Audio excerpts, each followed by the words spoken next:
Bienvenue à tous. L'atelier ce soir s'intitule Les 4 saisons dans la vie d'un couple. Et le sous-titre, Comment grandir en amour et respect. On réalise, Catherine et moi, que c'est un grand défi de toucher un tel sujet dans si peu de temps. C'est même impossible de tout toucher. Et ce que nous allons présenter aujourd'hui, ce n'est qu'un survol. Il n'y a pas de réponse simple et toute faite. On ne peut pas toujours universaliser chaque situation, chaque individu, chaque couple et l'expérience et vécu de chaque personne. Donc, il y a souvent aussi des nuances qu'on prend en considération. Nous allons vous partager le mieux que l'on peut les choses que nous avons apprises de différents livres, formations. Donc, ça ne vient pas tout de nous, mais aussi de nos propres expériences personnelles en tant que couple marié depuis 35 ans. J'avoue que, après avoir suggéré le titre et d'en avoir fait la publicité, j'ai presque regretté d'avoir choisi l'image des 4 saisons. Il n'est pas changé, c'était trop tard, la publicité est envoyée. Pourquoi? Parce que notre vie personnelle et de couple est fluide. Il y a des cycles qui partent et qui reviennent selon les circonstances. Donc, ce n'est pas toujours possible de définir de façon claire et précise dans quelle saison nous sommes vraiment. Par exemple, nous pouvons vivre une saison formidable au niveau de l'éducation de nos enfants, ceux qui ont des jeunes enfants, mais très difficile au niveau de notre sexualité. Ou nous pouvons vivre une excellente saison au niveau sexuel, mais pouvons nous accrocher constamment au niveau de la répartition des tâches et des responsabilités quotidiennes. Et ça va se faire de façon parallèle. Nous pouvons voir des améliorations majeures dans certains domaines et le statu quo dans d'autres, et des fois depuis beaucoup d'années. Puis tout récemment, alors que on était en train de préparer, Catherine et moi, cet atelier, j'ai découvert le livre Les saisons du mariage de Gary Chapman. Je ne savais pas qu'il avait écrit un livre là-dessus avant nous. Il ne nous a pas avisés. Un livre écrit en 2005. Je ne savais pas que l'auteur bien connu, vous avez sûrement connu les 5 langages d'amour, avait aussi écrit un tel livre. On vous le recommande. C'est un très bon livre et très pratique, mais il définit les saisons de façon très différente que nous allons vous les partager ce soir. Lui, il mentionne les 4 saisons de la nature, comme nos saisons de la nature, mais particulièrement en Amérique du Nord. Donc, on voit dans son livre qu'il n'aime vraiment pas l'hiver. Donc, si vous êtes dans la saison de l'hiver, il faut en sortir selon son livre. Mais ce n'est pas ce qu'on va toucher ce soir. Mais c'est très bon. Le livre est très, très pratique. On vous encourage, si vous voulez, vous le procurer. Et si vous suivez la formation Alpha Couple, dont on va parler à la fin, vous allez voir que les animateurs utilisent d'autres images liées à une plante ou un arbre. Donc, voici comment j'ai réparti les différentes saisons, phases ou stages. Vous pouvez les changer au lieu de le remplacer saison par phase ou stage. Ils ne sont pas nécessairement les meilleurs, c'est juste un autre angle. Première saison, c'est la saison de l'émerveillement, de l'anticipation, la saison du rêve, on pourrait dire des papillons. Hein? Et ça débute souvent lors de nos fréquentations et ça se poursuit au début de notre union ensemble ou de mariage. Nous rencontrons une nouvelle personne qui nous plaît à plusieurs niveaux, personnalité, intérêt, amitié, échange. C'est vraiment une saison qui est excitante, la beauté de l'autre qui nous attire. On se sent aimé et apprécié par l'autre, qui nous montre un intérêt particulier et qui nous fait sentir spécial, unique, reconnu pour notre juste valeur. Donc, cette saison, cette phase est bonne et saine, n'est pas mauvaise. Elle est généralement plus facile car ça coule beaucoup plus naturellement et ça demande peu d'efforts. Malheureusement, pour certains couples, c'est perçu comme le critère unique d'évaluation de l'amour, ces fameux papillons qu'on peut ressentir. Et c'est interprété comme le signe d'un amour qui doit être vécu avec cette même intensité, ces mêmes émotions pour que ce soit un réel amour. Et plus tard, dans leur vie de couple, ils vont essayer de revenir à ces fameux papillons. Ils vont juger, malheureusement, de leur niveau d'amour en fonction de ce stage d'émerveillement et de rêve. C'est pourquoi les gens utilisent souvent les expressions tomber en amour, avoir le coup de foudre. Et plus tard, quand ça va plus difficilement, qu'il y a des obstacles, ces mêmes personnes vont dire on ne s'aime plus, c'est plus comme au début, on ne ressent plus les mêmes choses comme avant. Et quelqu'un peut passer par plusieurs partenaires dans sa vie, tomber en amour, rempli de papillons, et après quelques années dire on doit se quitter, on ne s'aime plus, et retomber en amour avec un autre et vivre ce même cycle encore et encore. La réalité, c'est que l'amour se transforme. L'amour possède des formes et des angles variés. Elle peut devenir plus profonde. Elle demande, par contre, plus d'efforts, de sacrifices, de volonté à changer les mauvaises choses en nous pour aider l'autre aussi à s'épanouir. Et c'est correct. Donc, mais l'amour demande aussi de l'effort. Ça ne veut pas dire que nous ne retrouverons plus ce sens d'émerveillement, d'excitation, mais ça va s'approfondir. Il y a une plus grande maturité amoureuse qui a la possibilité de s'installer.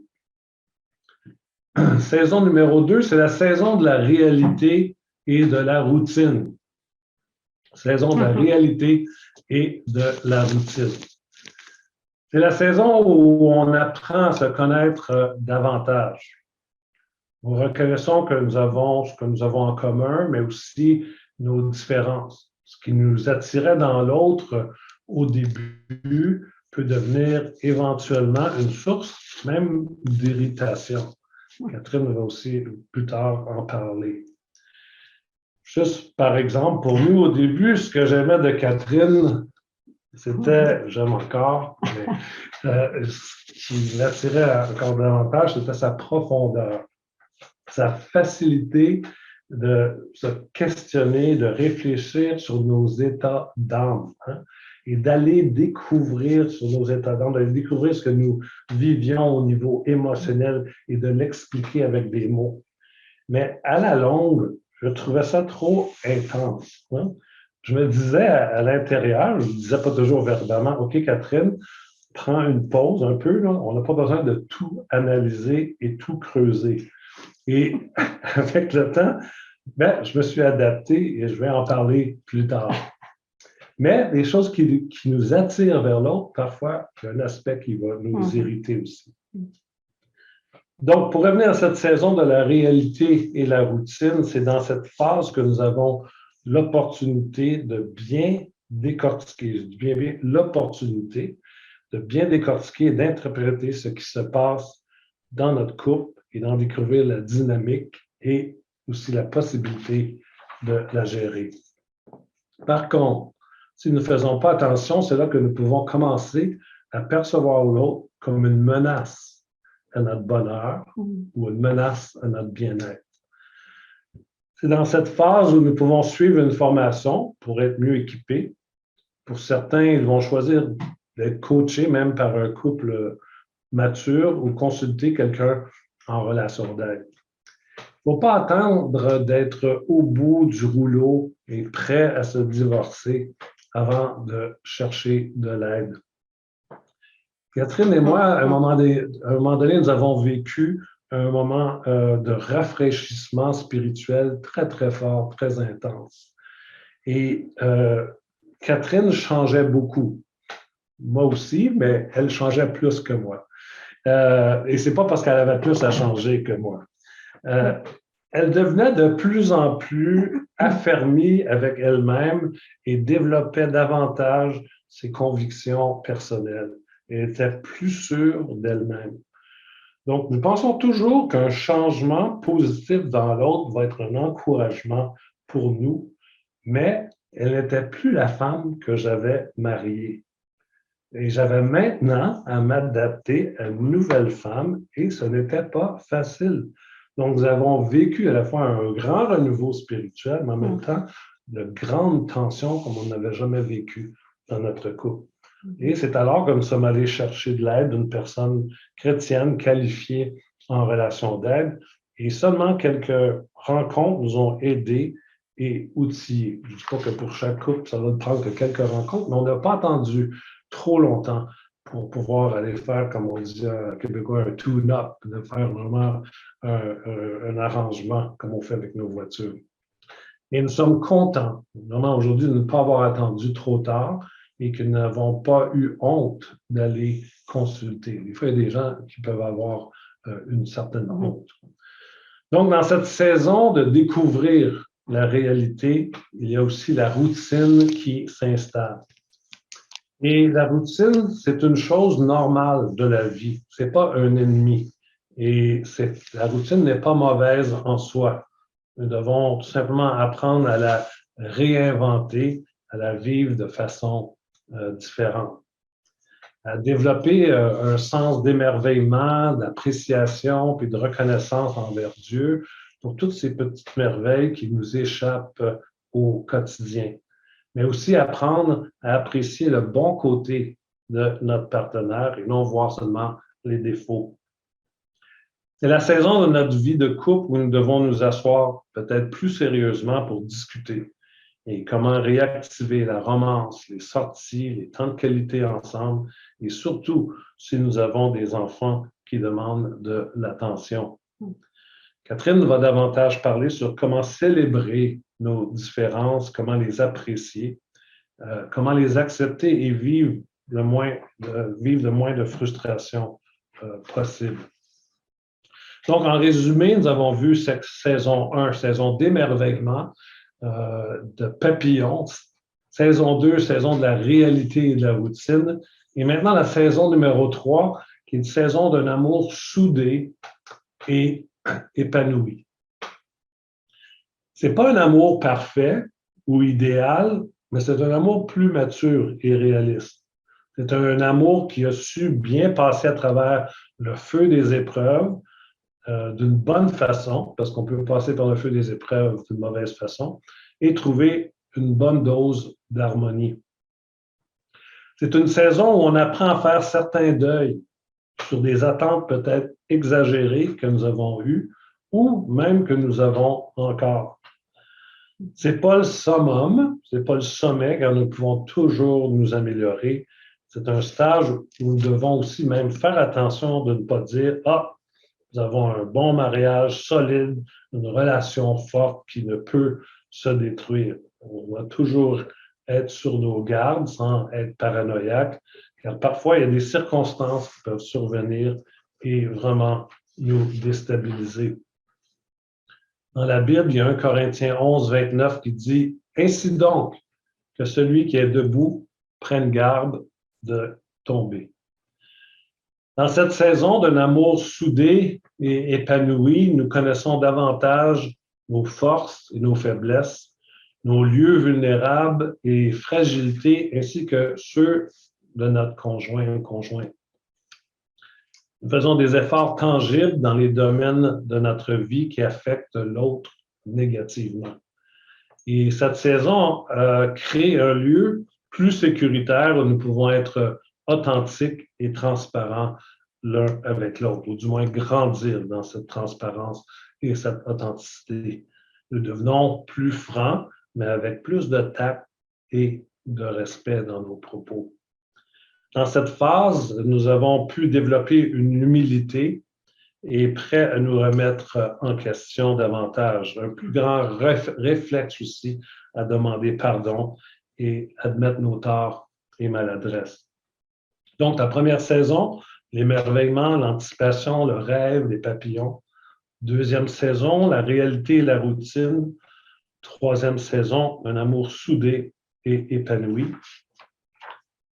Et la saison numéro 4, saison du vieillissement, la transition, du carrefour, du nid vide. C'est une expression anglaise, anglophone qui dit empty nester, où les enfants sont partis de la maison. On se retrouve seul et souvent, ça peut être autour de l'âge de 60 ans qu'on commence à vivre cette saison qui est nouvelle. Et peu importe où ce qu'on est dans les autres phases de notre marche en tant que couple.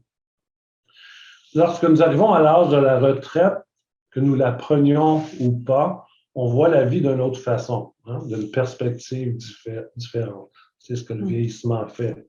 Pour certains qui ont des bons fonds de retraite ou des bons coussins financiers durables, ça peut devenir une saison de nouvelles opportunités pour être plus libre au niveau loisirs ou peut-être aussi de disponibilité, de bénévolat aux gens qui nous entourent, à l'Église, nos familles. Par contre, pour d'autres, c'est une période d'incertitude financière ou même au niveau de la santé. Nous réalisons que nous n'avons plus la même énergie qu'avant, que notre niveau de gérance de conflits ou de stress est plus difficile. Et plus nous vieillissons, que nous avons des pertes d'autonomie ou que notre partenaire a des pertes d'autonomie, ça demandera parfois des déménagements dans des lieux plus adéquats. Par contre, si nous avons la grâce d'une bonne santé, ça peut devenir une partie de notre vie où nous pouvons ensemble partager avec les autres notre vécu et expérience. Donc, je ne veux pas trop élaborer sur cette saison. Je sais qu'il y en a certains d'entre nous qui sommes dans cette saison-là, car nous aimerions, en tant qu'Église, apporter un atelier sur bien vieillir. Donc, voici une autre façon de voir les saisons dans la vie d'un couple. Ce n'est pas complet, mais ça donne une idée. Et le sous-titre de cet atelier est « Comment grandir en amour et respect ». Et nous allons toucher ceci, Catherine et moi, de façon directe ou indirecte dans la suite de cet atelier. Et maintenant, je vais passer la parole à Catherine. Bon, merci Yves. Alors, il vient de partager avec vous l'idée que le mariage passe par les stages, les étapes, les différentes saisons, peut-être cycliques. Moi, j'aimerais me concentrer vraiment sur deux domaines très pratiques. Et j'aimerais vous donner certaines ou quelques démarches ou stratégies pour améliorer votre couple ou enrichir votre couple. Yves et moi, on croit qu'il y a toujours l'espoir pour les couples de vraiment approfondir l'intimité et de reconnecter, de se reconnecter, quelle que soit l'étape ou la saison que vous trouvez que vous êtes. Alors, même si vous êtes dans une saison très difficile. Alors, les idées que je vais partager avec vous sont très simples et certaines très bien connues de vous, mais même s'ils sont très simples, ils ne sont pas faciles à mettre en pratique régulièrement ou dans une façon consistante. Alors, c'est pour ça qu'on répète souvent. On a besoin d'entendre de nouveau ces choses de base. Alors, le premier grand domaine que j'aimerais explorer un peu avec vous, c'est ma première recommandation.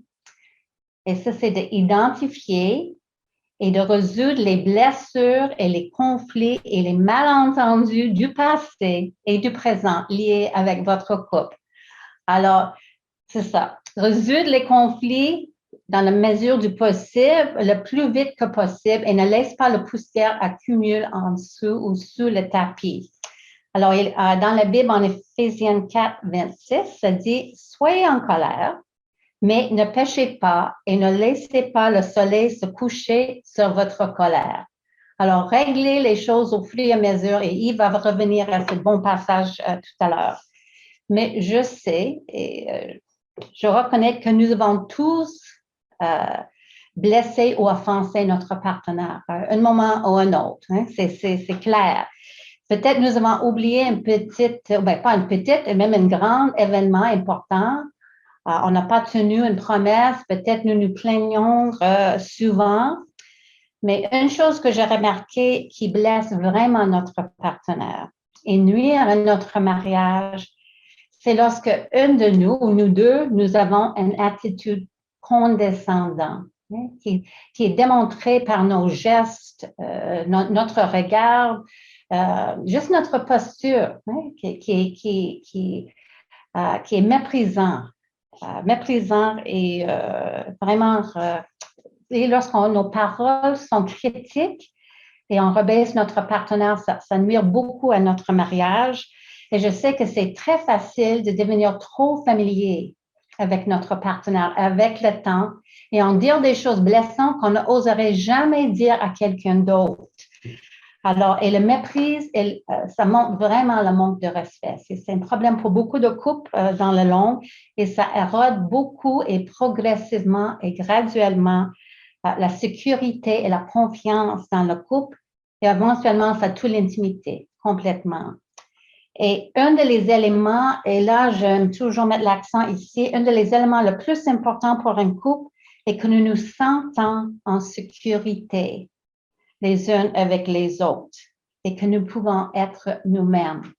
Alors, une question que nous avons besoin de résoudre et une classe où on a besoin d'être rassuré constamment est, est-ce que je suis là pour toi? Est-ce que tu es là pour moi? Yves, est-ce que tu es là pour moi? Est-ce que je peux compter sur toi? Et vice-versa. Et je peux dire oui. Alors, si c'est là, on peut résoudre beaucoup de conflits parce qu'on sait au fond que notre partenaire est là pour nous et nous sommes en sécurité. Alors, juste en revenant les paroles qui sortent de notre bouche, je vous encourage de lire Éphésiens 4, 29 à 32, qui nous encourage, qui nous exhorte que les paroles qui sortent de notre bouche, qui construisent, ils ne détruisent pas, ils construisent et bâtir. Alors, ce soir, parce que j'aimerais être très pratique avec vous, j'aimerais vous encourager de faire une couple d'exercices après, pas pendant, mais que vous pouvez faire des choses individuellement et ensuite vient ensemble pour discuter des choses. Alors, une des premières choses que je vous encourage à faire, c'est de faire une liste de la façon dont que vous avez blessé votre conjoint récemment ou dans le passé. Faire une liste. Vous faire ça toute seule. Vous pouvez commencer avec ce matin, est-ce que vous avez insulté ou blessé votre partenaire aujourd'hui, ou monter jusqu'à le début de votre mariage. Alors, réfléchissez à comment est-ce que vous avez blessé, manqué de respect, ignoré ou maltraité votre partenaire. Là, est-ce qu'il est le place où vous avez failli d'aimer votre partenaire et réfléchir sur l'impact de votre comportement sur votre conjoint. Alors ici, vous êtes en train d'examiner vos manquements, vos échecs, vos mauvaises attitudes et comportements. Et je sais que c'est pas facile. Hein? C'est pas un exercice facile parce que c'est plus facile pour nous de penser tout de suite et les manquements, les échecs, les problèmes de notre partenaire. Surtout si vous êtes dans une saison difficile. Et c'est beaucoup plus facile. Oui, c'est ça. C'est plus difficile pour nous de penser de nos manquements. Hein? C'est facile de penser le manquement de l'autre, mais pas de nos manquements. Et on ne voit pas clairement comment nous avons contribué au pattern négatif dans notre couple. Parce que je sais que la plupart du temps, lorsqu'on est blessé, surtout si on est blessé, on se sent justifié de garder la rancune, ou justifié de reculer ou de s'éloigner, ou même à chercher à se venger. Alors, je sais que lorsque je donne ce genre d'exercice, il y a certaines couples qui me disent hey, je ne veux pas déterrer des choses du passé. Hein? C'est dans le passé, c'est tout réglé. Et moi, je dis merveilleux, génial, si tout est réglé dans votre passé. Mais ce que j'ai remarqué, que souvent c'est réglé, on pense que c'est réglé pour un dans le couple, mais ce n'est pas tout à fait réglé pour l'autre personne dans le couple. Et s'il y a un peu de ressentiment qui reste, je pense que même pour une personne, je pense que c'est très important de regarder de nouveau à certaines choses. Et je reconnais aussi on peut avoir des problèmes, des conflits dans le couple qui ne sont pas tout à fait liés avec le couple. Ils sont liés avec les problèmes ou les blessures non résolues provenant de notre enfance, les blessures de notre enfance ou famille d'origine, ou avec d'autres partenaires. Alors, dans ces cas-là, je sais que c'est plus difficile de régler et ça nécessite des fois l'intervention, le coaching, de l'aide de quelqu'un d'autre, d'un autre couple plus expérimenté, une conseillère, etc. Mais c'est important de ne pas laisser ça, encore une fois, sur le tapis. Excuse. Et il y a aussi, je suis consciente que pour chaque couple, il y a qu'est-ce que j'appelle les sujets délicats ou les sujets brûlants ou chauds. Et pour Yves et moi, il vient de parler, c'était souvent, c'était relié avec des sujets spirituels lorsque nous avons vécu un réveil, renouveau. Des fois, c'est relié avec l'équilibre ou l'équilibre entre la vie de l'Église et la vie familiale. Alors, et pour nous et pour nombreuses couples, chaque fois que nous avons essayé, nous essayons de toucher ces sujets délicats, nous commençons de nous disputer, encore une fois, et ensuite on recule ou on s'éloigne de notre coin parce qu'on ne va pas toucher le sujet et nous taisons pour garder la paix. Mais j'ai remarqué, j'ai appris que de garder la paix n'est pas du tout la même chose que de cultiver la paix ou créer la paix ou travailler fort pour avoir une paix réelle dans le couple. Alors, donc, si c'est votre tendance, comme pour moi, pour nous des fois, dans le passé surtout, de mettre des choses en dessous le tapis ou d'ignorer des choses, je vous encourage fortement de faire des choses ensemble ou si c'est nécessaire avec un autre, avec d'autres couples. Alors, c'est ça l'idée aussi un peu avec le cours alpha. Alors, en revenant à cette première exercice, et ça peut être un peu plus facile, une fois que vous avez fait vos listes de vos maladresses et vos manquements et la façon dont que votre partenaire vous a blessé, maintenant, vous pouvez faire la liste de comment votre partenaire vous a blessé, comment il ou elle a omis de t'aimer lorsqu'il était maltraité ou ignoré, etc. Et ensuite, c'est ça, le temps d'échanger vos listes, d'être ensemble lorsque vous êtes bien reposés et avec une attitude de curiosité. Je vous encourage de faire ça avec curiosité, d'essayer d'explorer, de mieux connaître vous-même et votre partenaire. Ce n'est pas pour accuser, c'est pour juste mieux comprendre. Et ensuite, le but, c'est de pardonner mutuellement les unes les autres. Alors, j'aimerais vous donner un couple d'exemples personnels de Yves et moi. Un point de tension ou manque de compréhension entre nous est venu à la surface à plusieurs reprises dans notre couple, mais surtout il y a 5-6 ans. Ça est venu à la surface plus fortement. C'était face à notre déménagement ici au Québec. Il y a 35 ans, pour travailler dans le ministère. Moi, je viens de Winnipeg. Alors, Yves a fait la proposition qu'on déménage ici au Québec pour travailler dans le ministère. Nous avons pris ensemble, nous avons consulté Dieu et l'Église et nous avons fait cette décision ensemble de venir ici, de prendre cette pas de foi. Mais au fil du temps, il y avait des déceptions et les revers dans le ministère. J'ai eu du mal du pays et ça m'est arrivé de mettre cette décision en question. Je me demandais pourquoi. Mais le pire, c'est que j'ai insinué qu'il va faire les décisions toute seule. Alors, je pense que c'est ça la chose qui a blessé Yves le plus. C'est sûr, ça l'a insécurisé. Et je savais qu'il était un peu blessé par ma doute, mais surtout cette insinuation, mais je ne savais pas jusqu'à quel point. Alors, on a mis ça un peu à côté, on l'a ignoré, mais on savait qu'il faut qu'on regarde ça de plus proche.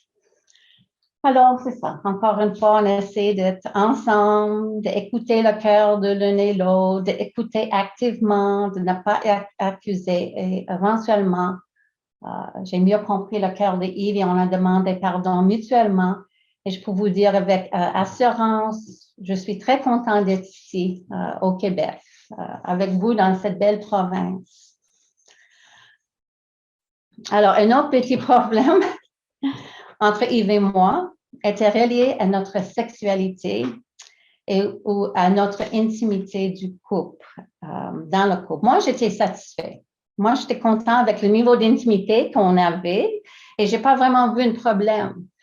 Mais Yves, il voulait avoir le rapport sexuel plus souvent. Il voulait plus de l'intimité. Et je sais qu'il y a beaucoup de couples qui vivent ce dilemme.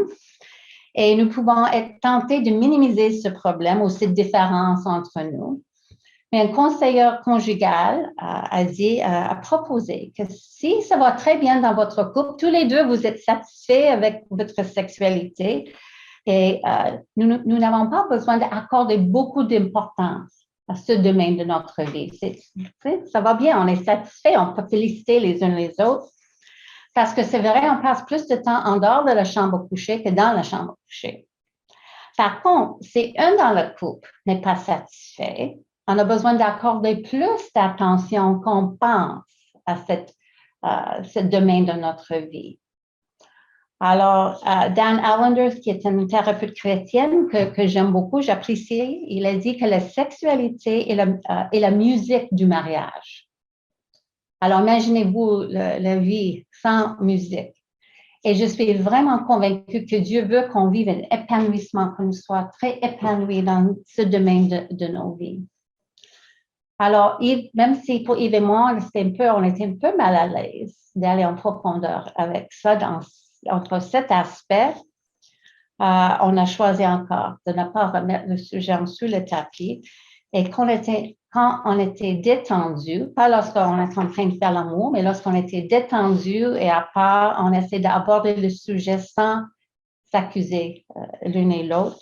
Et éventuellement, nous avons développé une entente sexuelle concernant la fréquence de nos rapports sexuels et d'autres aspects de notre sexualité. Alors, puis en plus, on essaie de vraiment respecter cette entente. Et ce processus nous a aidé à apprendre de comment donner et apprendre et à faire les concessions. Ça, c'est un gros mot pour nous les couples, concessions. Et de planifier d'avance dans nos agendas ces moments d'intimité. Alors, ça, c'est un grand domaine que je voulais toucher. Puis j'ai un deuxième que j'aimerais toucher avec vous, c'est relié avec nos différences. Excuse-moi, et de vraiment apprécier nos différences. Et je parle surtout ici de différences de personnalité. Il y a un vieux dicton qui dit les contraires s'attirent. Mais souvent, nos différences finissent par nous énerver. Alors, il a dit ça tout à l'heure. Et même nos forces ou les forces de nos partenaires peuvent occasionnellement nous énerver. Comme il était énervé par mon intensité, je peux dire que j'aime le fait qu'il est drôle, il fait des blagues et il rit facilement. J'aime ça, je trouve que son sens de l'humeur est une force ou un don, mais parfois ça m'irrite. Parce que je trouve que Yves, il utilise parfois les blagues pour éviter des discussions sérieuses. Alors, en tout cas, c'est ça que je lui dis. Yves, non, la vie est sérieuse. C'est au sérieux. Mais c'est drôle aussi. Mais peut-être encore plus souvent, nous percevons les différences de notre partenaire, non pas comme des forces, mais comme des faiblesses ou comme les manquements. Et si vous n'êtes pas certain de vos différences encore, pense aux choses qui vous agacent ou qui vous irritent de votre partenaire. Et je ne dis pas ça pour augmenter votre frustration, mais pour éventuellement mieux comprendre et mieux apprécier votre partenaire et vos différences et même célébrer vos différences. Et encore, je parle des différences de personnalité, de tempérament, la façon qu'on approche des tâches, les choses, la façon qu'on gère le stress, ces genres de différences. Alors, je vais nommer plusieurs choses ou je vais citer plusieurs choses. Certaines viennent du livre de Gary Chapman, d'autres sont nos exemples, réflexions. Alors, je vais juste les lire et peut-être vous allez vous voir dans ça. Il y a des personnes qui agissent vite et des personnes qui prennent leur temps avant de faire une décision. Les couches tôt et les couches tard. Les personnes qui aiment la routine et les personnes qui sont spontanées et cherchent les changements constamment. Il y a les personnes qui bougent tout le temps, ils fixent toujours les objectifs et ont beaucoup de projets, et les gens qui préfèrent se reposer, se détendre et profiter du moment. Chapman nous dit que souvent les personnes qui parlent beaucoup épousent des personnes qui parlent moins ou pensent longuement avant de parler. Les gens excités et excitables épousent les gens plus calmes et tranquilles. Les extrovertis épousent les introvertis. Et puis, ça continue. La liste est longue et variée. Les personnes très logiques épousent les gens plus intuitifs, etc. Alors, je vous encourage de commencer à faire vos listes. C'est quoi vos différences? Et je sais, le problème n'est pas nos différences en tant que telles. Non, mais c'est notre façon de percevoir les différences et malheureusement notre tendance de juger ou critiquer notre partenaire pour leur façon de faire ou agir parce qu'il ne fait pas des choses pareilles ou de la même manière que nous. Alors, je vais juste vous donner quelques exemples. Prenons l'exemple de l'homme qui est plein de projets et qui se marie avec une femme qui préfère se détendre. L'homme peut dire que sa femme est pantoufleur ou pantoufleur et paresseuse, et sa femme peut accuser son mari d'être trop énervé et incapable de profiter du moment présent. Un autre exemple. Prenons la femme qui dépense beaucoup d'argent en cadeaux, mais pour les autres. Son mari peut dire qu'elle est très généreuse ou trop généreuse. Elle est peut-être dans sa tête même irresponsable et elle dépense trop. Elle est trop dispensière. Un autre exemple d'Yves et moi, c'est très simple. Yves aime arriver bien à l'avance des réunions et des événements, bien en avance. Moi, j'aime arriver à l'heure, hein, pas bien en avance. Même tous les deux, nous valorisons la ponctualité, mais je trouve qu'il exagère. Il exagère, il est trop tendu à ce niveau-là et il trouve que je ne suis pas assez prévoyante et trop laissée-faire. Alors, cette petite différence entre nous a créé de nombreux conflits à travers les années. Alors, on avait besoin de régler et d'entendre les unes les autres encore une fois. Et malheureusement, c'est ça que j'ai constaté, il me semble que c'est très facile de rapidement utiliser un langage accusateur ou péjoratif face à nos différences. Et souvent aussi, on peut considérer notre façon de faire des choses moralement supérieure à l'autre et la façon que notre partenaire fait des choses comme presque un péché. Je veux juste dire, couche tôt ou couche tard n'est pas un péché. Mais pour certaines, oui. Fais les vaisselles du souper tout de suite après le souper ou le lendemain matin n'est pas un péché. Mais pour certaines, à cause de leur éducation, ça peut être c'est pas acceptable pour l'autre personne. Je vais juste faire une clarification ici. Je ne suis pas en train de parler de les comportements ou les comportements qui sont clairement pas corrects, hein, ou répréhensibles. Comme si ton partenaire mente ou vole ou t'abuse ou est infidèle. Ça, en fait, c'est différemment. Moi, en tout cas, je considère que nous ne acceptons pas le mensonge ou l'abus. Nous essayons d'arrêter le mal, mais on ne rend pas le mal pour le mal. Alors, encore une fois, on peut pardonner, mais on a besoin de vraiment examiner, explorer ces choses. Et ensuite, déterminer les conséquences logiques et mettre les limites et établir les limites saines. Mais ça, c'est pour un autre atelier. Alors, moi, je vais juste vous dire aujourd'hui, ce soir, comment abordons-nous nos différences de personnalité. Juste un couple d'exemples. Et je pense que c'est important d'essayer d'accueillir et d'accepter davantage nos différences. L'idéal est de reconnaître qu'il est positif dans chaque tempérament, dans chaque approche, dans chaque perspective, et de prendre davantage, dans le bon sens du mot, du positif, dans nos différences.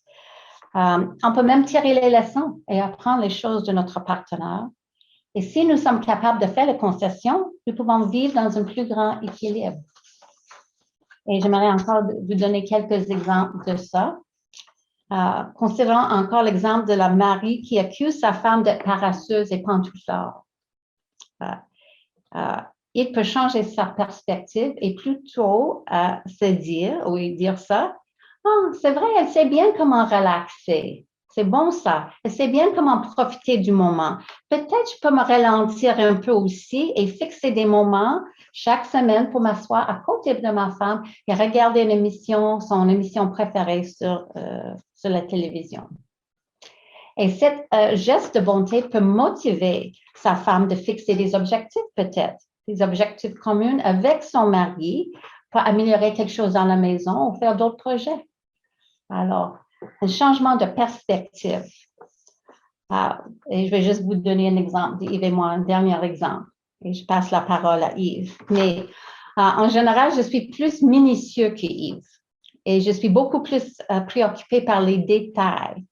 Et lorsqu'on fait une simple tâche comme faire le lit ou installer les lumières de Noël ou peu importe, moi, je veux que tout soit parfait et que tous les coins du lit soient égaux.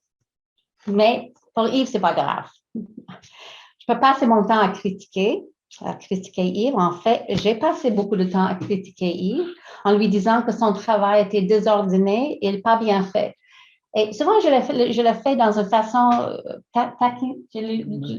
Oui, je l'ai taquiné, mais des fois, c'est borderline et c'est méchant. Et alors, maintenant, j'essaie d'être plus consciente de ne pas critiquer Yves ou de le rabaisser et de chercher le positif dans sa façon de faire des choses plus détendues. Et en analysant son comportement, j'ai vu que il peut faire beaucoup plus que moi. Il peut faire plus de choses que moi au plus vite, mais encore plus important, il peut faire des choses avec moins de stress, moins de négativité et avec un plus grand sourire.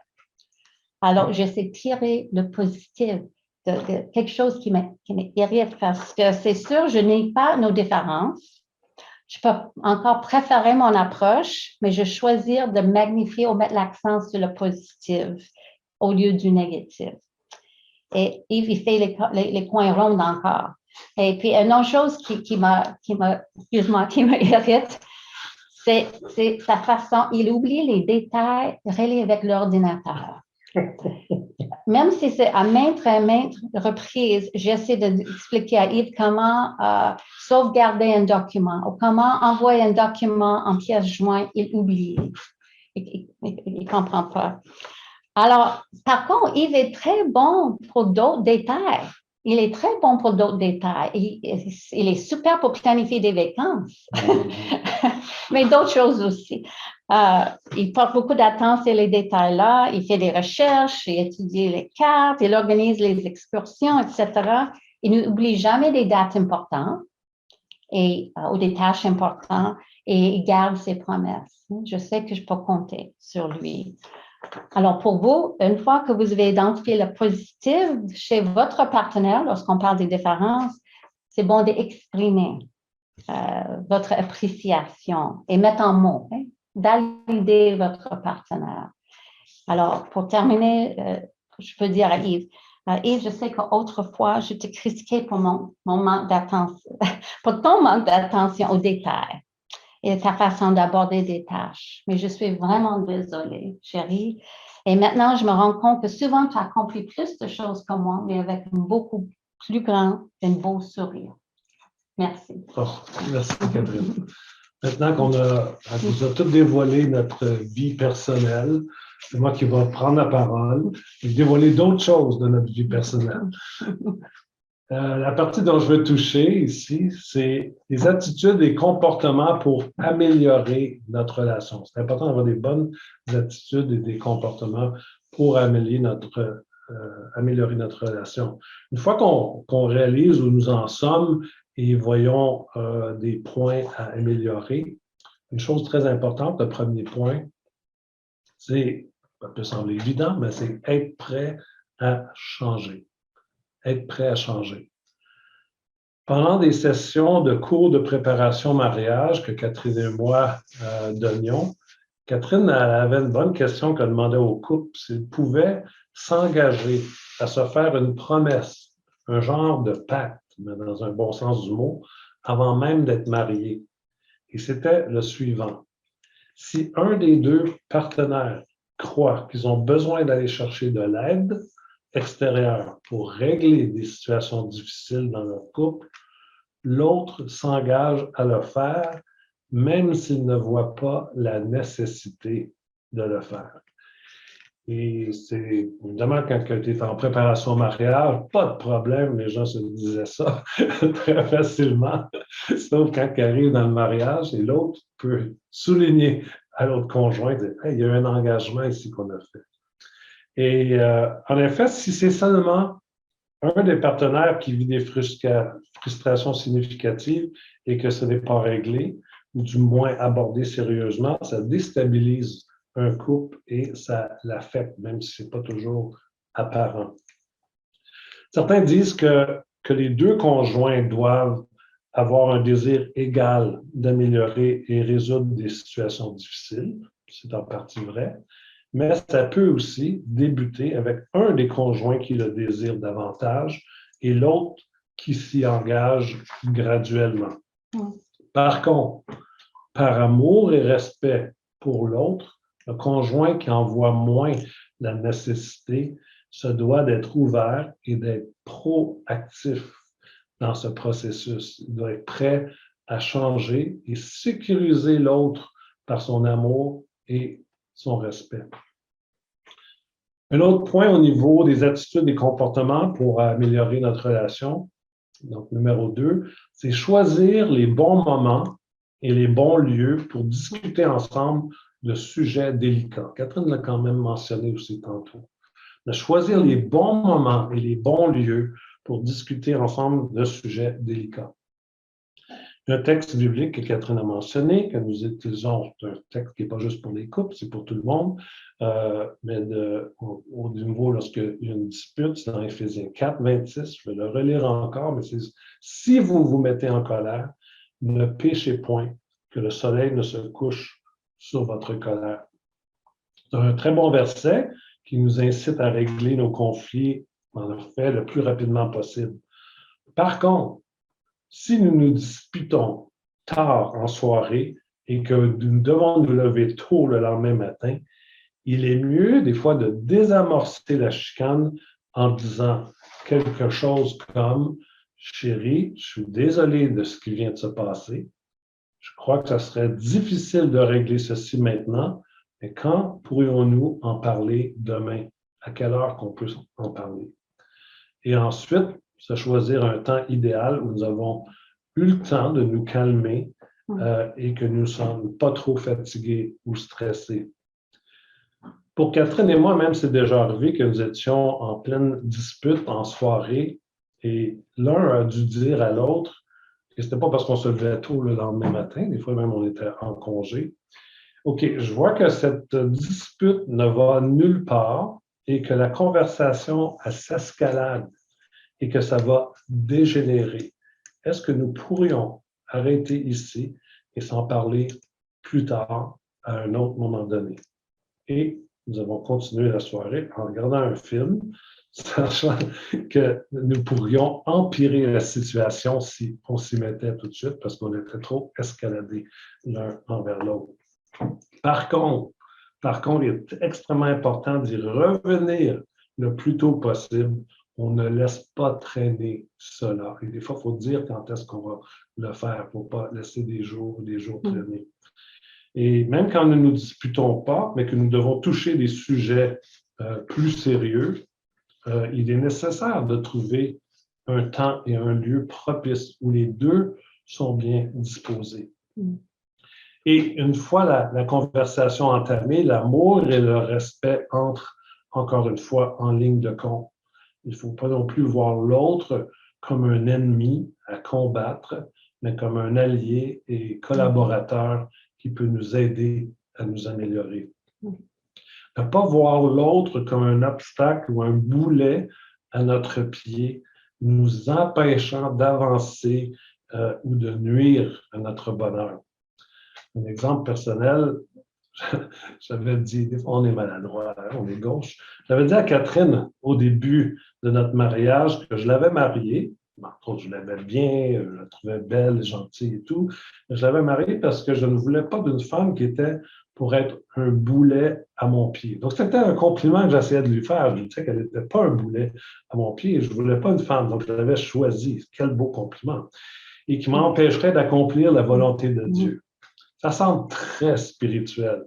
Mais dire une telle chose pouvait mettre Catherine à souvent se poser la question si elle était devenue ce fameux boulet à mon pied, surtout quand nous ne nous entendions pas à ce qui était la volonté de Dieu pour nous. Et pire, j'ai fait pire encore, pour faire des confessions ce soir, dans mes vœux de mariage, publiquement, devant plein de gens, après avoir élaboré les qualités de Catherine devant tous, bon futur mari, j'ai rajouté la phrase « Et jusqu'à présent, tu ne m'as pas déçu. » On est souvent revenu à ça. Dans ces deux maladresses, je mettais dans la pensée de Catherine les questions suivantes, alors qu'on évoluait dans notre mariage. Elle peut se poser la question, suis-je maintenant un boulet au pied de Yves? Ou bien, est-ce que maintenant, il est déçu par moi? Marie, s'il vous plaît, à ne pas dire. Et si vous n'êtes pas encore marié, faites attention aux vœux que vous faites publiquement devant tout le monde. Le reste de tes vœux était bon. Oui, quand même, ça n'a pas été une ruine, notre cérémonie. Donc, pour revenir, il est essentiel de prendre du temps spécial pour discuter ensemble de façon aimante et respectueuse. Et mon troisième et dernier point au sujet des attitudes et comportements, 3, c'est s'engager à faire des efforts tangibles pour changer certaines de nos mauvaises habitudes et aussi encourager l'autre en lui disant que nous voyons ses efforts. Et je répète parce que c'est très important. S'engager à faire des efforts tangibles pour changer certaines de nos mauvaises habitudes et encourager l'autre en lui disant que nous voyons lorsqu'il fait des efforts. Lorsqu'on identifie des choses à changer ou à améliorer dans notre vie de couple, c'est bon de planifier de faire des efforts tangibles et mesurables. Il est important et même essentiel d'être proactif, comme j'ai dit plus tôt, et non attendre que ça vienne automatiquement sans effort. Ce qui peut parfois aider pour identifier où nous en sommes dans un domaine particulier, ça peut être la communication, l'éducation des enfants, la sexualité, c'est de l'évaluer sur une échelle de 1 à 10. Moi, ça m'aide parce que c'est moins flou. Hein? Parce qu'on peut dire, ah, comment ça va dans la communication? Ah, pas pire, c'est mieux qu'avant. Oui, ça avance, ça évolue. Ça ne nous dit pas grand-chose. Mais quand tu dis sur une échelle de 1 à 10, où c'est que tu penses que nous sommes au niveau de la communication? Et là, ça va déterminer davantage où nous en sommes. Par contre, sachez que l'évaluation de votre partenaire ne sera peut-être pas le même que vous. Il y a des gens qui sont très stricts avec eux-mêmes et envers leur conjoint, et d'autres pas assez stricts ou peut-être pas assez réalistes avec la situation. Pour moi, avec Catherine, un domaine où, j'ai comme glissé aussi tout à l'heure un mot, un domaine où je vois que je dois m'améliorer, c'est d'initier de moi-même les discussions plus profondes sur notre ressenti intérieur et émotionnel. Je pense que je ne suis pas tout seul en tant qu'homme de vivre cette même chose-là. Donc récemment, nous devions toucher un sujet délicat avec un de nos enfants adultes. Et un soir, c'est moi, de mon propre chef, Catherine était là, que j'ai initié la conversation. Et après la soirée, avant même qu'elle me le dise, je lui ai dit à Catherine, « Es-tu fière de moi? » Elle m'a dit oui. Donc, j'étais vraiment content et rassuré. Et de plus en plus, je m'améliore. Je n'attends plus que ce soit elle, Catherine, qui incite toujours ce genre de discussion, mais je fais l'effort de la devancer et lui poser des questions comme comment tu te ressens? Comment tu te ressens face à cette situation? Quelle sorte d'émotion que tu as? Là, elle est très contente. Elle aime beaucoup ça. Et moi aussi, je suis content et je commence à apprécier ça davantage. Ça lui montre que je l'aime et je la respecte assez pour faire des efforts. Et lorsqu'elle me dit comment elle apprécie cela, ça m'encourage à avancer, même si je suis certain que je ne suis pas encore rendu au niveau de son attente, au niveau de discussion à ce sujet. Conclusion. Peu importe le nombre d'années de mariage et que ça aide bien ou pas dans notre mariage, dans notre vie de couple, il est toujours bon de s'arrêter pour évaluer où nous en sommes dans notre mariage, dans notre relation ensemble. Dans quelle saison que nous nous situons, même si on n'est pas capable nécessairement de la mentionner ou de la décrire. Une bonne façon de voir où on peut s'améliorer et de faire des efforts concrets pour changer nos mauvaises habitudes. C'est pourquoi nous vous encourageons de suivre un programme, un séminaire quelconque où vous pouvez être davantage outillés. L'idée ici, c'est de continuer à construire notre vie de couple pour avoir un amour soudé et une relation davantage épanouie.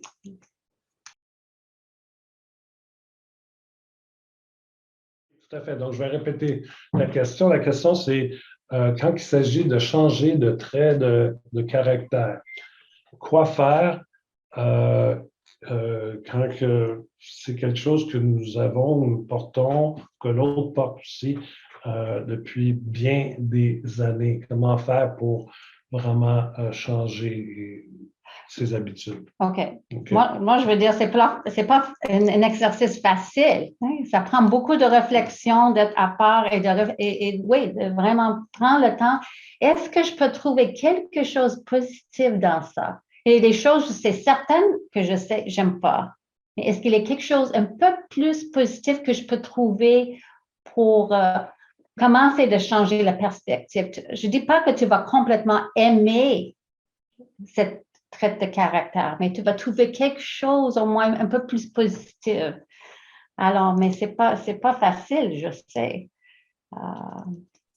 Surtout quand c'est des habitudes qu'on a, justement, qui ont été mentionnées, qu'on traîne depuis de nombreuses années et de s'améliorer. Mais ce qui aide, ce qu'on a mentionné tout à l'heure, c'est quand l'autre voit les efforts qu'on fait.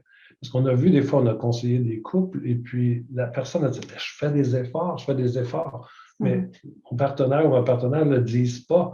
Et pour moi, ça me décourage. Donc, ça, c'est quelque chose qui est important, c'est de l'autre côté de dire, hey, je vois Yves quand que tu fais cet effort-là et j'apprécie. Et dans la tête, on peut dire, pas encore rendu ce que je voudrais que tu sois rendu, mais c'est apprécié. Et moi, ça m'encourage plutôt que d'entendre la critique. Ah, ben, tu fais encore les coins ronds. Ah, tu agis de telle façon. Tu n'es pas délicat pour telle chose. Ça fait l'effet contraire, je pourrais dire.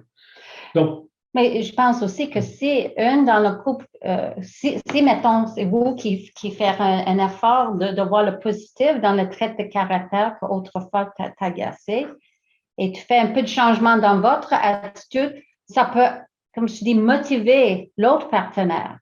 Peut-être aussi de venir un peu sur ton côté aussi. Hein? C'est pas qu'elle ça la tente plus, mais elle va être plus motivée, elle va avoir plus d'énergie. OK, j'ai vu que lui, il a fait les changements et un effort. Moi aussi, je vais faire un effort et on va faire une concession. Hein? Comme pour Yves et moi, on a fait les concessions. On arrive pas si tôt qu'il veut à l'église, mais pas si tard que je veux. Alors, on fait les concessions, on essaie de trouver des exemples concrets, plus faciles à régler. Mais quand j'y vais tout seul, à quelque part, j'arrive bien à l'avance. Et c'est correct aussi, parce que je suis seul. Elle n'a pas à subir mes habitudes de vie. Non. Peut-être l'Église, ce n'est pas une bonne idée. Il faut qu'on sait, on a les choses à faire avant, je sais. Mais un autre événement pour utiliser. Donc, la question, c'est quoi faire quand on perçoit quelque chose de négatif dans l'autre. Non, il pense, lorsque une pense que c'est négatif et l'autre pense non, c'est positif, c'est pas grave, c'est pas un problème. OK. Ouais. Donc, quoi faire? Oui, mais c'est ça que j'ai parlé tout à l'heure aussi, l'idée que si une pense qu'il y a un problème, ça veut dire qu'il y a un problème ça demande encore de redémarrer la conversation là-dessus pour aller un peu plus en profondeur. C'était quoi qu'on se trouve négatif et positif dans ça? Oui, des fois, on pense que c'est simple, mais je me souviens avec Yves, j'essaie d'expliquer pendant toute une journée pourquoi je voulais un îlot dans la cuisine. Parce que dans sa tête, il pense que c'était négatif, c'était le matérialisme. Et ça nous a pris une journée pour de mieux comprendre que mon cœur, c'était que je voulais rassembler les personnes autour. Alors, mais c'est ça c'était pas réglé dans juste non, c'est bon ou c'est pas bon. Hein?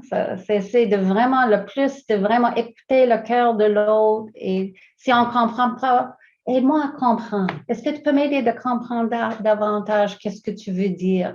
Pourquoi c'est si important pour toi? Pourquoi tu ne vois pas ça? C'est quoi qui vous a amené à tirer cette conclusion? En tout cas, le défi, c'est de ne pas être accusateur. Hein? Pourquoi tu penses comme ça? Non, c'est aide-moi à comprendre. Et maintenant, vous devriez voir l'îlot qu'on a dans notre cuisine. C'est quelque chose. Mais ça a dû travailler. Mais peut-être, comme Yves a dit tout à l'heure, si tu as essayé avec notre conversation d'une journée, on a pris des pauses.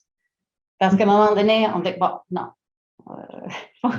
On prend une pause, on revient.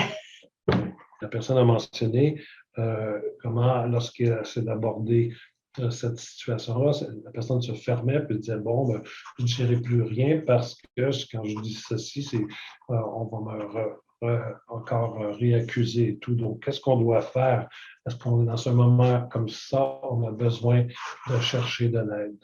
On dirait oui. Il y a des fois, quand on a mentionné des choses qu'on peut discuter entre nous dans le couple, des choses qui peuvent se régler facilement ou pas toujours facilement, mais des fois, on a besoin d'une tierce personne pour nous aider, une personne qui est plus objective et qui peut évaluer et aussi nous conseiller d'une meilleure façon. Donc, définitivement, ça peut être quelqu'un qui est en relation d'aide, mais ça peut être aussi un ou des amis à qui nous faisons confiance, qui sont la confidentialité et tout. Et oui, des fois, on n'est pas capable toujours de régler certains points juste par nous-mêmes, parce que la même chose revient constamment. On a vu des fois même que des couples dont on a conseillé, on les prenait séparément. Catherine prenait la femme de son côté et moi, je prenais l'homme de mon côté. Parce qu'à chaque fois qu'ils se rencontraient, mettons, tous les deux ensemble, c'était l'explosion ou ils n'osaient pas parler parce qu'ils savaient que c'était un sujet qui était pour être explosif.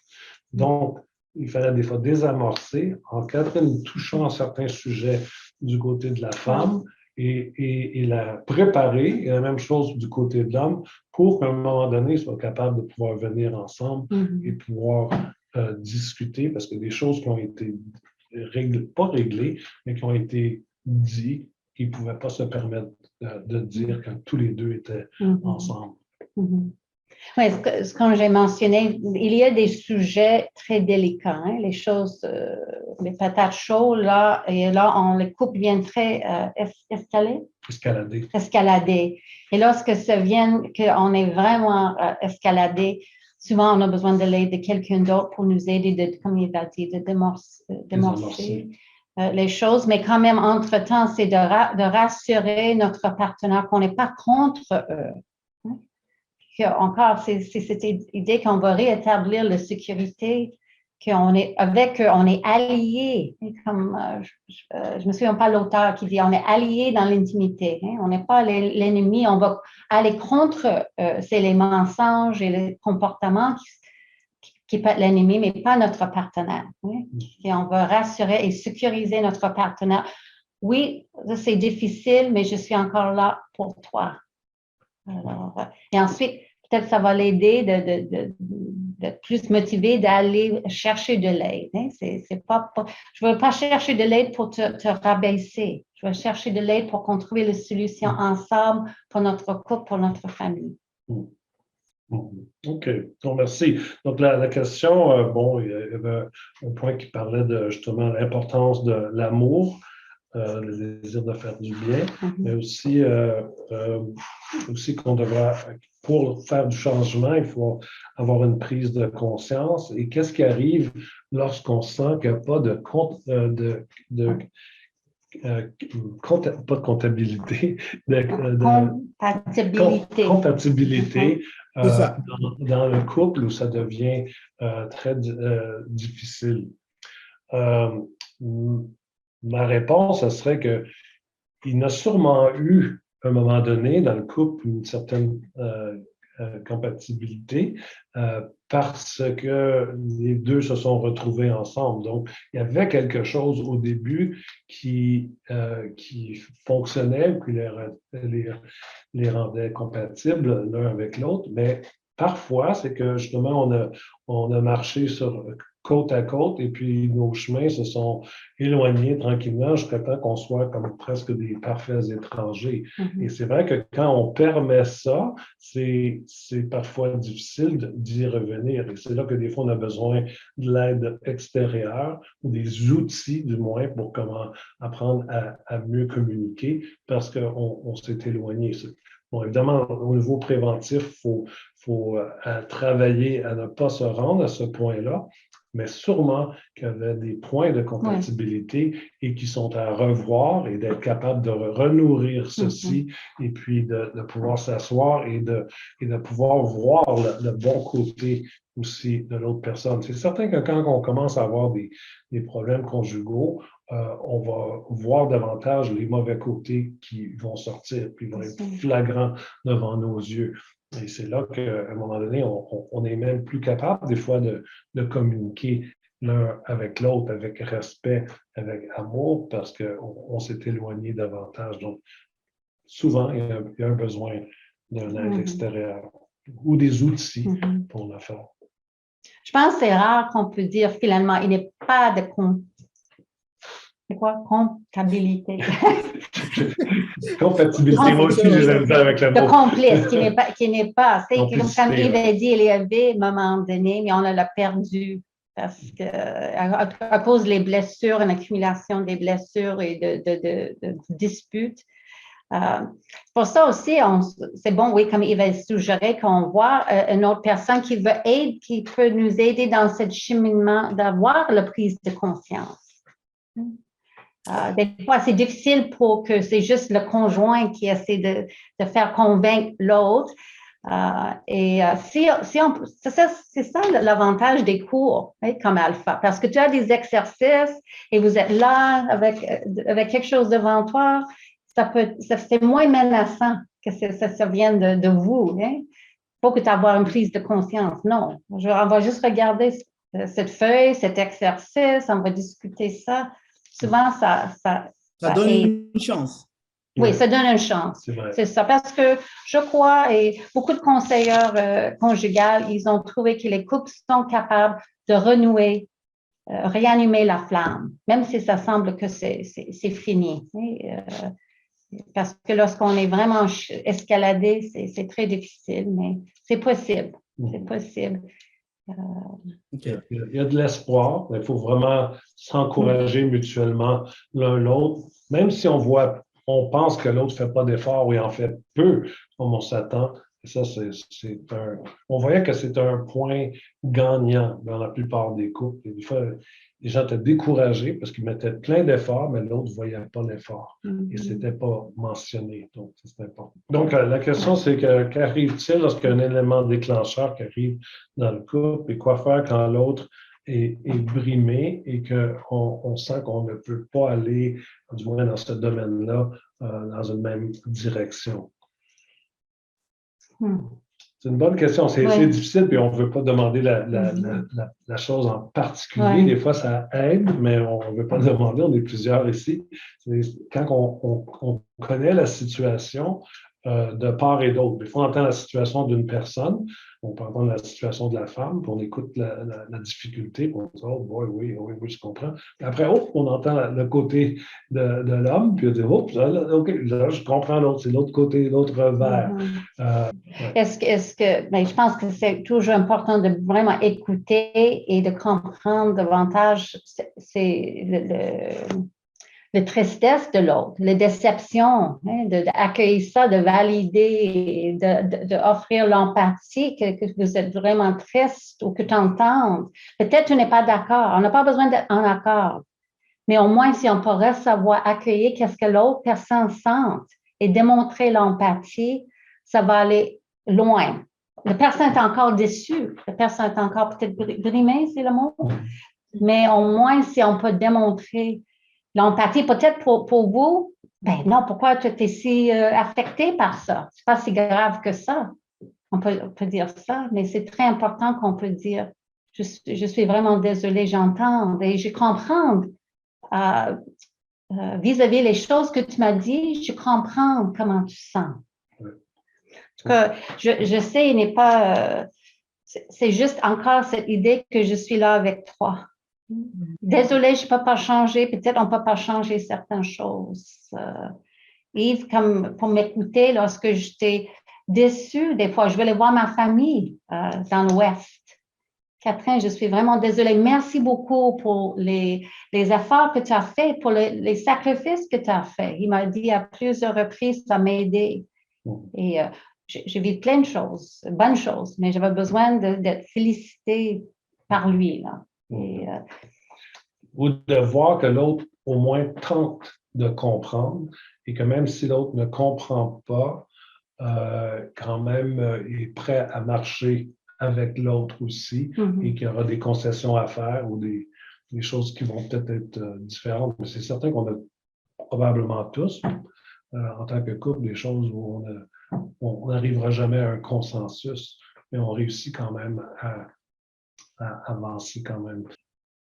OK, donc la question c'est que quand est-ce qu'on doit faire une évaluation de notre marche ensemble en tant que couple? Est-ce que c'est après, tout de suite après certaines disputes ou à quelle fréquence peut-être dans une année? Bon, c'est deux choses. Premièrement, que lorsqu'il y a eu une dispute, c'est certain qu'on doit la régler le plus rapidement possible. Et c'est important, s'il y en a un qui est moins rapide peut-être à réagir et tout, c'est de dire à l'autre, je suis encore en train de réfléchir, j'y pense, je ne t'ai pas oublié, puis ça s'en vient. Parce que des fois, l'autre est en train de réfléchir, mais l'autre, il ne sait pas qu'il est en train de réfléchir sur la question, puis il pense qu'il l'a oublié. Donc ça, c'est important. Mais aussi, c'est bon d'évaluer où on en est en tant que couple, surtout quand ça va relativement bien ou que c'est assez paisible, pour que ça soit une évaluation aussi constructive. Pas attendre que ça soit parce que nous vivons une crise ou nous vivons une difficulté. Mais si on se dit, bon, soit là, on a un week-end ou on a quelque chose, on est tout seul, et puis pourquoi qu'on n'évaluerait pas? On a fait ça, Catherine et moi. On avait les cours de préparation au mariage. On dit, écoute, il faudrait répondre nous-mêmes aux questions. On a pris une cours de préparation au mariage, et puis même qu'on était mariés, et puis on a commencé à répondre aux questions. Pour nous-mêmes. Et puis, on était dans un climat où ce n'était pas une crise. Donc, je ne sais pas, il y a des gens qui peuvent faire une évaluation à chaque année, d'autres, ça peut être à chaque quelques années. Ça va dépendre de chaque couple, mais ne pas attendre pour d'être en grande difficulté pour le faire. Parce que là, c'est plus tendu, c'est plus difficile d'être objectif, c'est plus difficile de recevoir aussi de l'autre. Mais je pense, avec le conseil, je pense que ce n'était pas nécessairement chaque fois après chaque conflit. C'était occasionnellement, de temps en temps, ou une couple de fois par année, ou autour de votre anniversaire de mariage. En tout cas, ça, je pense que c'est un peu plus cette idée. Des fois, dans ta tête, tu fais une analyse. Et puis quand on part pour un week-end romantique, c'est pas le temps d'arriver avec les questionnaires, parce que là, c'est là que On l'a ça fait. peut on l'a fait, mais c'est pas toujours à recommander. On l'a fait pendant notre lune de miel. C'est En vrai. tout cas, j'aimerais vraiment entendre les commentaires, les suggestions de vous autres. Et je sais qu'il y a les couples ici qui ça fait longtemps que vous êtes mariés et ça peut être très enrichissant, mais peut-être c'est avec le cours alpha. Oui, oui. Donc, c'est ça, je veux terminer en vous remerciant pour tous vos commentaires, vos questions, votre intérêt, c'était vraiment apprécié. Et aussi, pour ceux qui veulent, ça, c'est un seul atelier, mais ceux qui veulent, on vous encourage à participer au programme Alpha Couple. Et ça s'intitule Un couple, ça se construit. Et c'est pendant 7 jeudis consécutifs via Zoom de 19h30 à 21h. OK? C'est gratuit. Que les gens soient croyants ou pas. Il y a des gens peut-être même qui ne sont pas mariés, qui vivent ensemble, mais vivent en couple depuis un bon bout de temps et qui pourraient bénéficier, qui vont entendre des principes de la Bible et tout. Par contre, il faut que les deux conjoints ils participent parce qu'il y a des questionnaires. Si un manque une fois ou deux, ça va aussi, mais c'est l'importance d'être engagé de cette façon-là. Donc, ça débute dans 2 semaines, donc jeudi le 10 février au jeudi 24 mars. Le déroulement, c'est qu'il y aura un cours brise-glace au début pour apprendre à se connaître davantage, suivi d'une présentation vidéo. Évidemment, ce cours-là n'a pas été mis pour être en ligne via Zoom. C'est la situation qui nous a amené ça. Habituellement, les gens s'assoient ensemble, les couples, et puis ont un repas et mangent ensemble, puis ensuite, il y a la formation. Mais cette fois-ci, évidemment, on le fait via Zoom, donc on aura à s'adapter au Zoom. Et c'est un couple de la France spécialisé dans le domaine. Et à l'occasion, on va arrêter la vidéo pour que les couples, tête à tête, les micros fermés, puissent répondre à certaines questions qu'on va avoir déjà envoyées la semaine d'avant. Et les sujets qui sont abordés, c'est par exemple l'art de la communication, la résolution de conflits, la puissance du pardon, l'impact de la famille, une sexualité épanouie, donner et recevoir de l'amour. Et là, c'est les 5 langages d'amour. Donc, il y a vraiment des bons sujets qu'on peut peut-être approfondir davantage. Et après la présentation vidéo, on revient ensemble brièvement tous les couples pour conclure la soirée. Les gens ne sont pas obligés de partager lors de ce moment-là s'ils ne veulent pas le faire.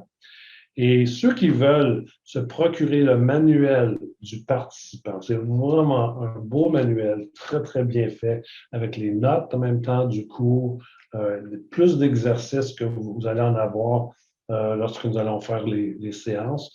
Et pour 20 $ canadiens, on pourra vous le faire, vous le procurer. Et c'est une bonne chose si vous voulez approfondir. Et donc, pour vous inscrire, écrire à Louise Lamy, c'est elle qui vous a envoyé le lien. Donc, juste à lui écrire si vous voulez y participer dans 2 semaines. Et c'est ça, comme j'ai dit, c'était fait pour être sur place, mais on va le faire via Zoom. Donc, il y aura des adaptations, on écoutera votre feedback aussi. Si vous dites, non, peut-être ça, on pouvait changer ça et tout, on est ouvert. Et déjà, on a commencé à adapter certaines choses. Oui, peut-être quelque chose qui m'arrive à l'esprit, très, très important. Il faut dire à vous, les couples, que dans ce programme, il ne va pas avoir des temps où le couple doit se révéler comme Yves et Catherine. C'est très important que vous compreniez cela. Eux, ils l'ont fait parce qu'ils nous enseignent. Mais le programme Alpha Couple, c'est qu'il arrête l'enseignement. Alors, c'est comme Yves et Catherine enseignent, puis OK, vous les couples, ensemble, prenez 5 minutes pour parler de ce qu'on vient de mentionner. Vous ne parlez pas aux autres, c'est entre vous. Je voulais clarifier ça parce que peut-être si les gens trouvent, hey boy, si c'est le pattern de Yves et Catherine, là, Ah non, non, non, non, non. Moi j'embarque pas. Très bonne OK. observation. Merci, Merci, Scott. Scott. C'est ça. Quand on a un retour, vous savez faire ça juste les deux ensemble. Quand il y a des questions, vous répondez juste entre vous. Vous pouvez approfondir si vous avez le livre aussi. Mais quand on revient à la fin, c'est très bref. Et même pour le brise-glace, ce pas des choses qui sont intimes que vous devez dévoiler à toute la planète. Donc, c'est tout à fait légitime. On veut protéger cette confidentialité. Nous, on l'a fait pour montrer aussi que, bon, on est un couple bien ordinaire, comme toutes les autres, avec nos problèmes, nos difficultés. Vous avez entendu. Et les malentendus, puis on y travaille encore. D'ailleurs, j'étais surpris que lors de cette préparation-là, on ne s'est pas chicané. Parce que souvent, lorsqu'on se prépare pour des présentations qu'on fait ensemble, on a des façons de travailler différentes. Et puis là, j'ai dit, wow! Mais on a appris. On a appris avec le temps. Fait que c'est merveilleux. Donc, c'est ça. On vous laisse là-dessus parce qu'on veut garder le temps. C'est du jeudi le 10 février. Donc, c'est dans 2 semaines. Jusqu'au 24 mars. Ça veut dire c'est 7 rencontres. 7 jeudis. 7 jeudis d'affilée. Donc, à quelle heure, oui? de 19h30 de 7h30 à 9h. Comme ça. Puis on essaie de bien garder le rythme parce qu'on sait qu'il y a des gens qui doivent aller se coucher tôt pour le lendemain matin. Puis on ne veut pas qu'ils se chicanent le soir puis qu'ils ne soient pas capables de régler leur conflit avant d'aller se coucher. Donc, c'est bon avec la date? Prêt? Ah, il est gelé. OK. On n'entend plus. Donc, on vous laisse là-dessus. Merci beaucoup. C'était bon de revoir certains d'entre vous. Et puis, on espère se revoir et qu'on puisse, si vous êtes intéressé, pensez-y. C'est une bonne formation, une bonne opportunité de pouvoir aider à évaluer où vous en êtes et puis d'améliorer tout simplement votre vie de couple. Donc, merci et merci beaucoup. Bonne soirée.